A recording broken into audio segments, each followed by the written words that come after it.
Ahead on News 11, we look at what a local Fredonia bar did for St. Patrick's Day, as well as the way they deal with the coronavirus precautions. And several Fredonia alum and faculty members have a lot to celebrate after participating in the BPO and winning a Grammy.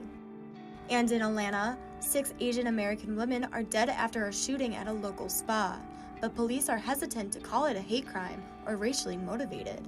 These stories and more, News 11 starts right now.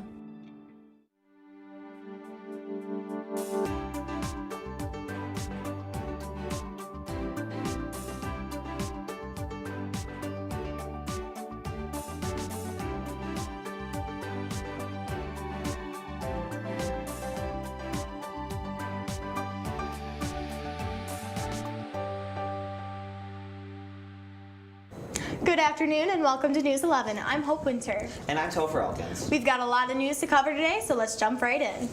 So breaking this morning, Congressman Tom Reed has been accused of sexual misconduct in a Washington Post article.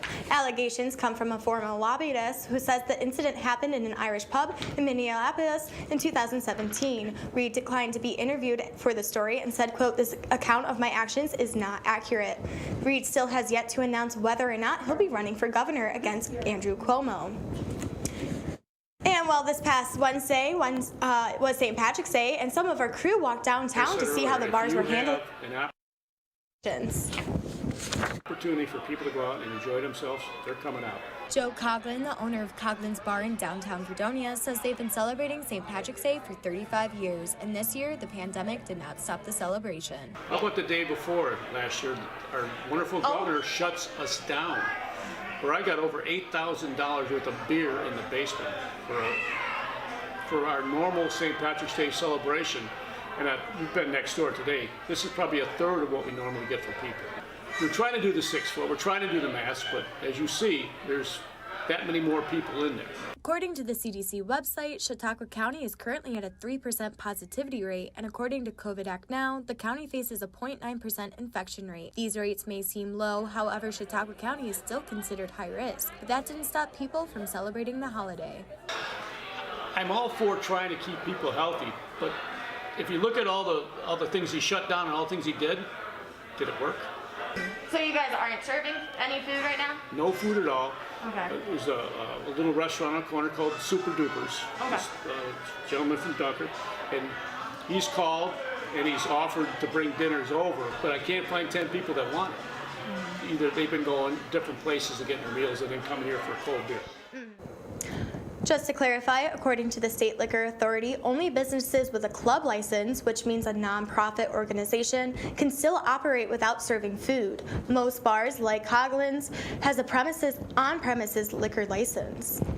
Now, other schools like SUNY Albany and Potsdam are giving their faculty and students mental health days. According to SUNY's spring 2021 reopening guidelines, universities can't have a spring break, but they can choose to do single-day, midweek day offs. Having them in the middle of the week discourages traveling. Fredonia, however, doesn't have any of these days off. Jeff Janicki, clinical director of mental health services at Fredonia, says that Fredonia did consider the idea, but he wasn't a part of the discussions that ultimately decided not to. His understanding is that Fredonia is simply trying to maintain as much of a bubble as possible.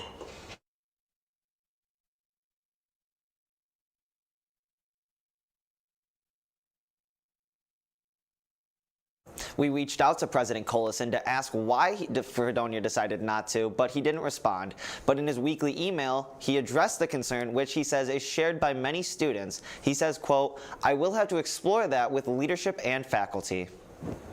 And Niagara Falls is getting its first major vaccination site. Governor Cuomo announced that the conference event center in Niagara Falls will be open for appointments today. The governor said, quote, "New York needs to be ready for the next increase of supply, and these sites located throughout the state will help bring residents and their families peace of mind and get us a step closer to defeating the COVID-19 pandemic and restoring a sense of normalcy," end quote. The site will continue to be open from 8 a.m. to 7 p.m. every day.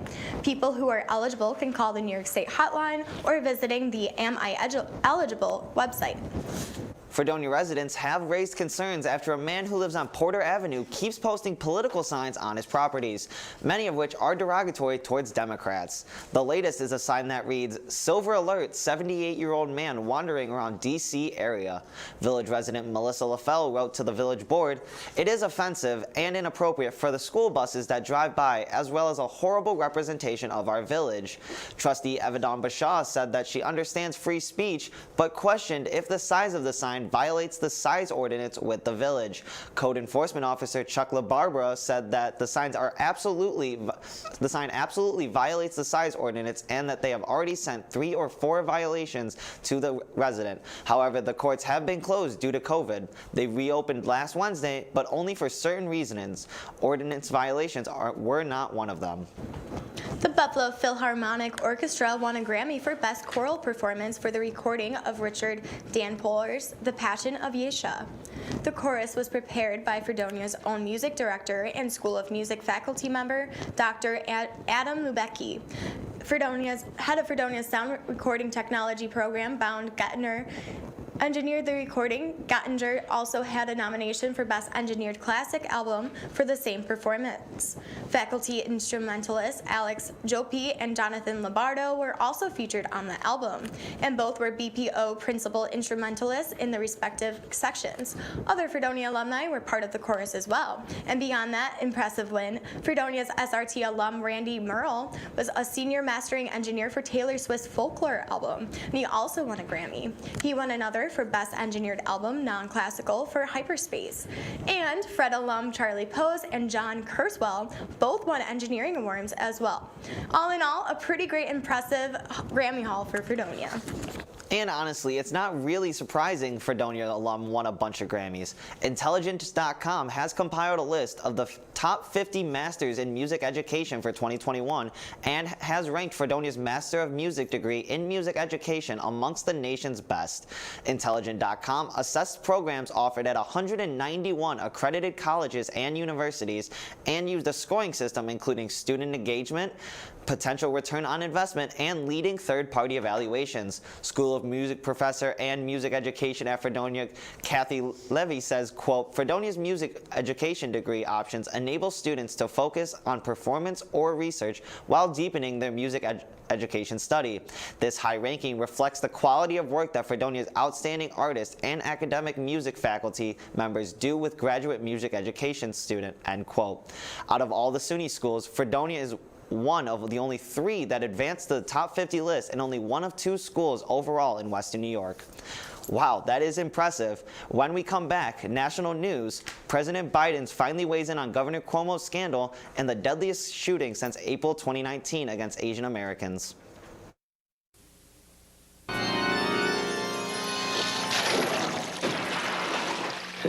Different kinds of pipes freeze for different reasons. To protect yours, wrap insulation around exposed pipes. If a hard freeze is forecast, open the doors under sinks and let the hot and cold faucets trickle overnight. Leave the heat on if you're leaving town. Following these steps can get you through cold weather on a high note.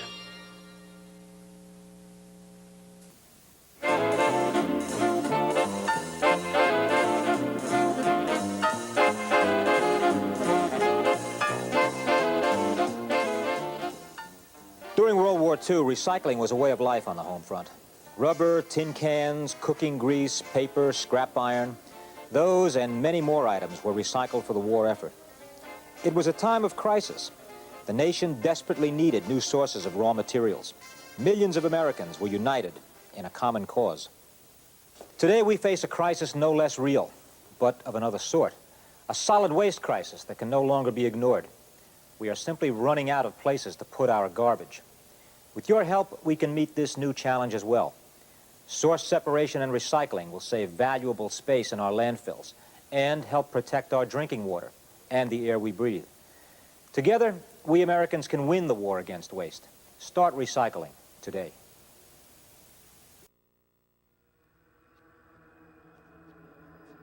According to CNN, President Joe Biden said in an interview that Democratic New York Governor Andrew Cuomo should resign if an investigation confirms the allegations of sexual harassment against him. Biden thinks he will end up being prosecuted. If the investigation confirms the claims of the women, should he resign? Yes, I think he probably end up being prosecuted too. A woman should be presumed to telling the truth and should not be scapegoated and become victimized by her coming forward. Number one. President Biden also stated in his interview, multiple women have accused Governor Cuomo of sexual harassment or inappropriate touching. Cuomo was asked in his teleconference call on Wednesday about the president's comments and stated, if you committed a crime, you can be prosecuted. That's true. But what President Biden said was we should do an investigation. On Tuesday, the Asian American community faced another racist attack at 3 Atlanta area massage parlors.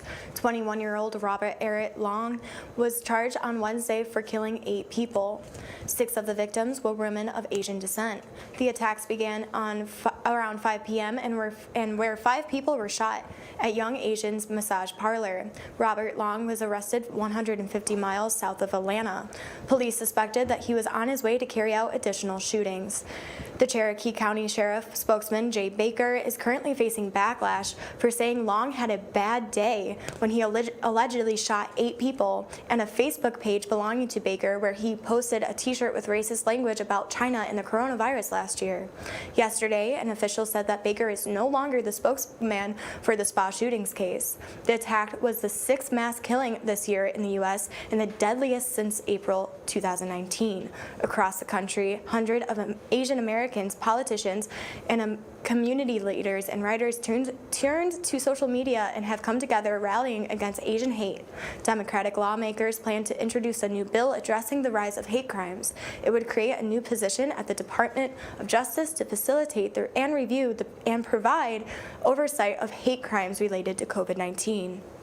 The movement for Black Lives is opposing the George Floyd Justice and Policing Act, arguing the bill doubles down on reform strategies that have historically failed to center marginalized communities and address police violence nationwide. According to a letter given to congressional leaders, the movement, which was formed in 2014, is a coalition of 150 organizations nationwide that helped drive the global protest against racial inequality last summer. It is demanding Congress create a new comprehensive legislation to confront disinvestment, mass incarceration, and systemic racism in America. On a call with college students across the state on Wednesday, Senate Majority Leader Chuck Schumer pitched his plan to cancel up to $50,000 in student debt for each student across the country. Senator Schumer drew attention to the fact that New York State students owe more than the national average at a collective $89.5 billion. He also emphasized that student debt hits Black and Latino students significantly harder than white students. He says that he and Senator Elizabeth Warren want President Biden to use an executive order to cancel the debt, but Biden is looking for legislation. Democrats are hesitant about the option since Republicans could block it. However, when Schumer met with Biden, quote, "We said we're gonna try to mount the campaign," and he said, "Go right ahead and do it," end quote. So everything is still up in the air. As many colleges and universities are coming up on the midpoint of their semesters, school districts around the country are about to get a financial boost to their COVID protocols. President Biden announced Wednesday that the $10 billion will be directed to states to expand COVID testing for schools in the hopes that more will be able to open on a 5-day basis before the end of the school year. The funding is meant to go towards testing to those who have been exposed or have symptoms, identifying those who are asymptomatic, as well as prioritizing the vaccination of teachers. One of Biden's goals for his first 100 days was to open the majority of K-8 schools for in-person classes. The administration has found this goal to be challenging, but Biden hopes that this money from his $1.9 trillion relief bill will make a difference. On Tuesday afternoon, 2 men were reported dead due to a cache of fireworks that caused a massive explosion in an Ontario home in California. The explosion damaged surrounding properties and caused multiple structure fires. Many videos were posted on social media showing the flames and a thick cloud of smoke rising from the home with several fireworks shooting up in the air. Neighbors described the explosion as a series of explosions that felt like small earthquakes. About 50 firefighters were out for hours attempting to put out the flames from the initial blast, as they could not approach due to the risk of additional explosions. The Ontario Police Department had identified the two men missing by name, but it is unconfirmed whether they were the two people who were killed from the incident. Police say that it could be several days before neighbors can return to their homes. As for now, 50 residents have been given hotel vouchers until the time being. Over 70 years after World War II ended, veteran Tom Cornish is still giving back to his country. The 96-year-old who served in World War II has been giving back in new ways. He has been knitting hats to donate to the Salvation Army, a charitable organization that hits close to home. Cornish, a resident of the Champlain Shores Senior Living Community, began knitting back when the pandemic first begun and has now donated hundreds of hats since. With being able to knit 2 hats a day, Cornish recently hit a milestone of 400 hats and continues to make more daily. He picked up his hobby of knitting almost 20 years ago when his daughter brought him a hat knitting kit. Cornish had piqued interest from the knit, and since then he has never looked back. The veteran also begun teaching other residents and the nursing staff in his senior living community how to knit as well. When we come back, sports. Dee joins us for the start of March Madness.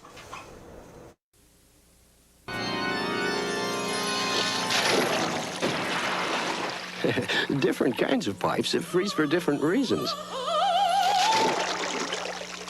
To protect yours, wrap insulation around exposed pipes.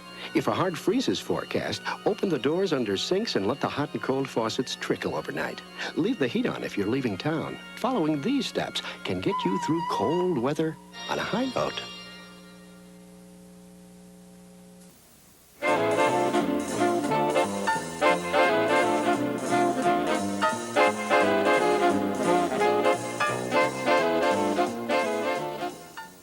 During World War II, recycling was a way of life on the home front.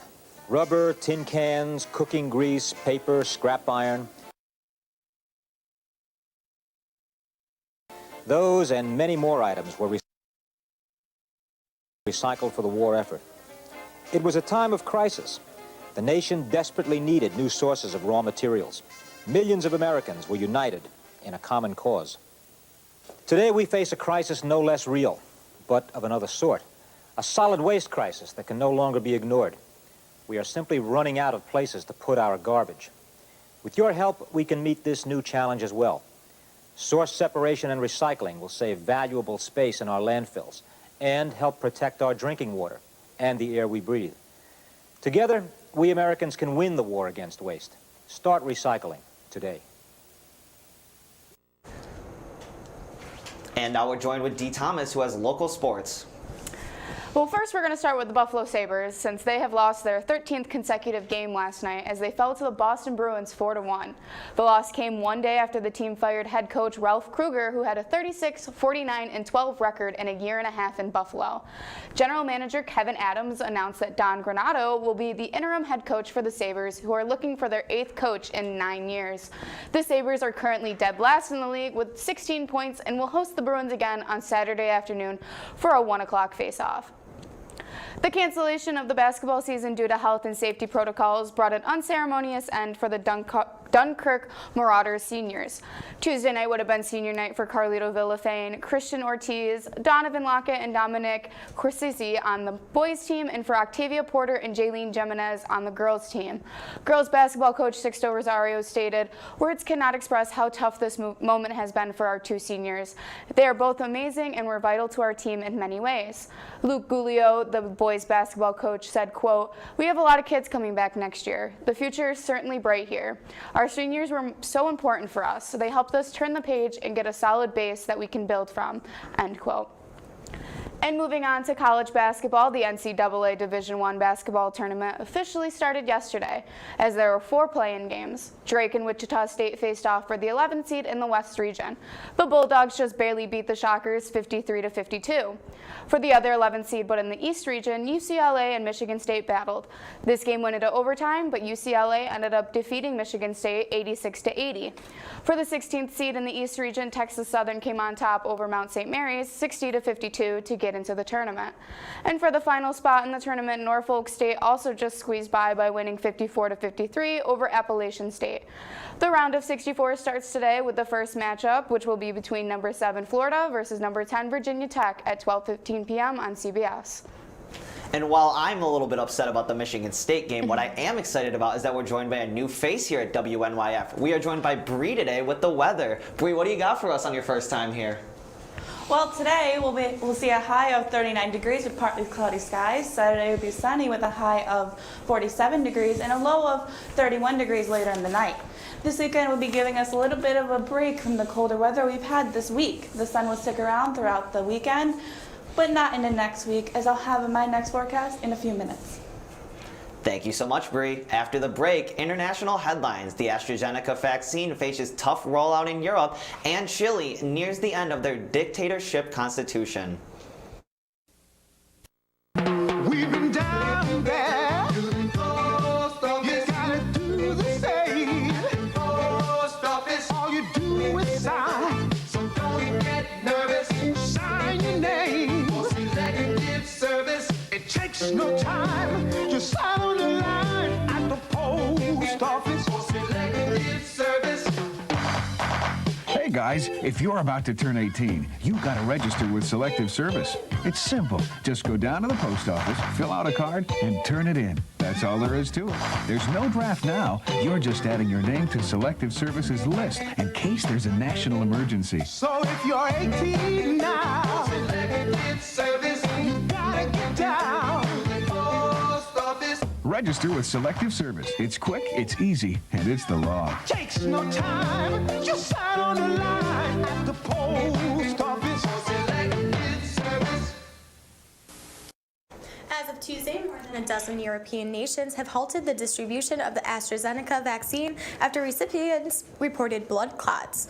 This pause does not help the already disoriented vaccine efforts, and many European nations are experiencing new waves of rising cases. Many officials have urged to continue use of AstraZeneca shots as they believe the benefits far outweigh the risks. One head of vaccine safety stated, quote, based on quote, the frequency at which blood clots can occur naturally, the evidence available does not suggest the vaccine is the cause, end quote. Many fear that this will be yet another setback for the vaccine trust, but the World Health Organization and the European Medicines Agency have assured the public that there is no evidence that the vaccine is causing these blood clots. And in the U.S., Biden is planning to send 2.5 million doses of the AstraZeneca vaccine to Mexico and 1.5 million to Canada. The FDA hasn't approved the vaccine yet, but the White House press secretary Jen Psaki says the reality is the pandemic knows no borders. An update on a story we brought to you last semester. April 11th is the date that Chileans will elect new members of the new Constitutional Convention. Once they draft a new constitution, as if it gets approved, it will mark the end of a 40-year-old constitution that's currently in place and is a product of a far-right dictatorship. While some are worried it will give the government a too big of a role, indigenous people are optimistic that the new constitution will be, quote, constitution that will be plurinational, decentralized, and anti-capitalist, anti-racist, and that priorities unfettered respect for human rights and recognizes the rights of nature, end quote. Of the 155 members of the new convention, 17 will be reserved for indigenous delegates. Chile is looking around the world, especially Latin America, for models of how to draft the new document. Other South American countries like Ecuador, Colombia, and Bolivia have implemented new constitutions in the last 20 years, but many countries still have serious problems.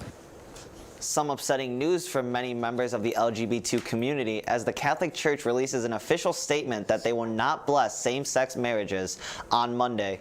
The Vatican issued this statement that has drawn international attention. Pope Francis has been praised by many for his progressive views regarding women, the environment, and even problems within the church. The Pope has previously called for equal legal rights in the same-sex union in civil sense, but this newest statement makes clear that it does not apply to same-sex marriages within the church. According to the Vatican, this decree does not equal a judgment on persons, and the Pope has expressed that LGBTQ people are worthy of dignity and respect and should be welcomed by members of the Catholic Church. Many same-sex couples, however, are deeply saddened by this statement. Jamie Manson, a journalist, said the announcement was, quote, a profound disappointment that our love is not blessed by God, end quote. Other individuals and even clergy members have spoken out about how this is harmful to members of the LGBTQ community, but most do not see the Catholic Church changing its stance anytime soon. But on Wednesday, a district court in Japan ruled that government's failure to recognize the same-sex marriages is unconstitutional. In an interview with the Associated Press, the district court said, quote, legal benefits stemming from marriage should be equally benefits both homosexuals and heterosexuals, end quote. According to the Japan Times, this is one of the series of cases that have been filed by same-sex couples arguing that they have suffered due to their inability to marry. Japan is currently the only country in the G7 that does not allow same-sex couples to wed, and this is seen as a major symbolic victory for the LGBTQ community, and now sets a precedent for the future. One plaintiff, Ali Ncaa, says the ruling is, quote, a huge step forward for Japan, end quote. Well, that is great news that there's a new step forward for same-sex marriage in Japan. Yep. We're going to go over to odd news now. A Kansas lottery player said that their ticket for the Holiday Millionaire raffle sat forgotten in their vehicle for 2 months before they discovered it was a $1 million grand prize. The Osage County resident said they only bought the one ticket for the raffle early enough to be eligible for the 3 early bird drawings. Scanning ticket number 028244, the player called the local officials to check the prize amount only to discover it was the grand prize. The resident says that the money will be invested, but some of it will be towards a hard-earned vacation. And for this Ohio police unit, this is just another run-of-the-mill animal call. The Northridge Police Department responded to a resident call as she informed the officer that a raccoon has broken into her home and was found sleeping in her dishwasher. The raccoon was found to have broken into the home through a broken bathroom light and then ransacked the kitchen. Patrolman John Metzo has made a name for himself amongst his department as the absurd animal call officer, as he has now dealt with previous encounters, including a kangaroo and a cow. The raccoon was safely removed from the home and is now back into the wild without injury. Wow, that is adorable. On March 16th, a Minnesota farmer, Dana Jokla, had their peppers crops rescued by a company after a major hailstorm nearly destroyed the soon-to-be harvest. Jokla said that one of the farm's clients, Crybaby Craig's Hot Sauce, offered to step in and rescue the damaged fruits. The company turned to the damaged peppers into a hot sauce, fittingly named Hail Fire. The company's owners mentioned that all profits from the sauce will be going directly to the farm. Founder Craig Kaiser said, yes, it was a nice gesture, but I wasn't looking at that. I was looking at the pain those families are dealing with, knowing that they woke up one morning and lost everything, and they may not have another chance to grow season. Kaiser also added that the sauce is selling well and are expected to raise up to $40,000 to the farm. And it is that is actually our executive producer Carl's favorite hot sauce, so that is great to hear. And now we're going to go back to Bree for some more weather.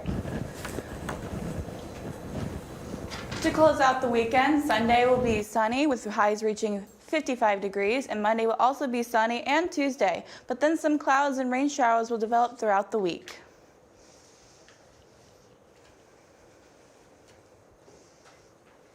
Well, thank you, Bree. It's exciting to have you here as the weather woman, and next week you'll be joining me here at the desk. That's exciting. Yeah, so we're very excited to have you join the News 11 crew this semester.